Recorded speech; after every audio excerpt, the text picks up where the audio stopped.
አንዲት እህታችን ሰአዲና አሊ 400 ሺህ ብሬን ክደውኛል፣ እቃ አደርስልሻለሁ ብለው ሳያደርሱልኝ ቀርተዋል። በጣም ቆይቷል፣ አመት አልፎታል። እባካችሁን እኔ ተበልቻለሁ፣ እናንተም ገንዘባችሁን አትበሉ ትላለች ማለት ነው። በነገራችን ላይ በዚህ ኮመንት ስር ላይ ገብቼ ሳይ በጣም ብዙ ሰዎች እኔም ተበልቻለሁ፣ እኔም ተከጃለሁ የሚሉም አሉ።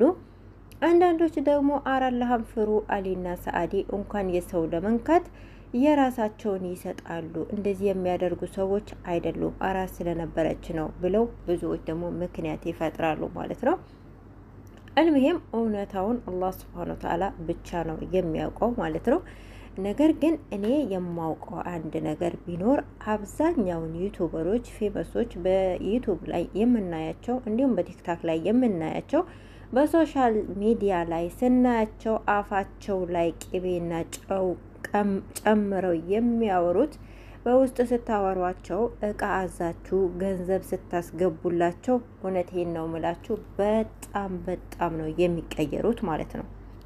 ገንዘብ አስገቢ፣ እቃሽን አሟላልሻለሁ፣ ሁሉ ነገርሽን አስተካክልልሻለሁ ብለው ቃል ይገቡልሻል። መጀመሪያ ቀብድ ትሰጫለሽ፣ ከዛ በኋላ ደግሞ እንደገና ጨርሰሽ ላኪ፣ አንድ ላይ እናስገባልሻለን ይላሉ ማለት ነው። ጨረሳችሁ ብራችሁን ከላካችሁ በኋላ ወላሂ ስትደውሉ አያነሱ፣ ሜሴጅ አያዩ፣ በፍጹም በቀጥታ ሁላ ስትደውሉላቸው አያነሱ። እኔ ደርሶብኝ ስላየሁት ነው ማለት ነው። እና እንደዚሁ በሚዲያ ላይ እንደምናያቸው አይደሉም። እኔ ሰአዲና አሊ ወስደዋል አልወሰዱም፣ ክደዋል አልካዱም፣ አላሁ አለም። ነገር ግን አብዛኛውን ዩቱበሮች ፌመሶች በዩቱብ ላይ የሚያስተዋውቁት እቃቸውን እቃ ገዝታችሁ ገንዘባችሁን ልክ አካውንታቸው ላይ ከገባ በኋላ እናንተ ስታወሯቸው በቃ መስሚያቸው ጥጥ ነው። ጥጥ አይመልሱላቸው። ደስ ሲላቸው ነው የሚመልሱላችሁ። እና በቃ የተኛቸውን ቢሆን ማለት ነው በቃ ምንም እንትን የላቸው። በሶሻል ሚዲያ ላይ እንደምታዩቸው በቃ መልካም ሰው ጥሩ ሰው እንደሚመስሉ አይደለም። በውስጥ ስታወሯቸው ጭራሽ የማታውቋቸው ሌላ ሰው ናቸው ሀቂቀተን ማለት ነው። እና እኛ የመዳም ቅመሞች እንደሆነ ተበሉ ተብለናል መሰለኝ ሀቂቃ ማለት ነው። አንዴ በቤተሰብ ገንዘባችን ይበላል፣ አንዴ በፍቅረኛ በሚባለው ይበላል። ሲለውም ደግሞ እንደዚህ እቃ እናደርሳለን፣ እንገዛለን፣ እናደርስላችኋለን ብሎ ገንዘብ ተቀብሎ በእንደዚህ አይነት ሁኔታም ይበላል ማለት ነው።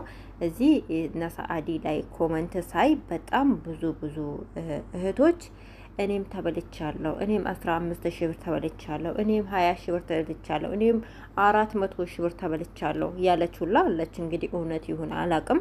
አንድ ሰው 400 ሺህ ብር ተበልቶ ያው ከዚህ በፊት እንሰማ ይሆናል አላውቅም። አልመያም በጣም ብዙ ኮሜንቶች እኔም ተበልቻለሁ የሚሉ ኮሜንታተሮች አሉና ቤተሰብ ጥንቃቄ እናደርግ ማለት ነው። ሀቂቃ ጥንቃቄ ልናደርግ ይገባል።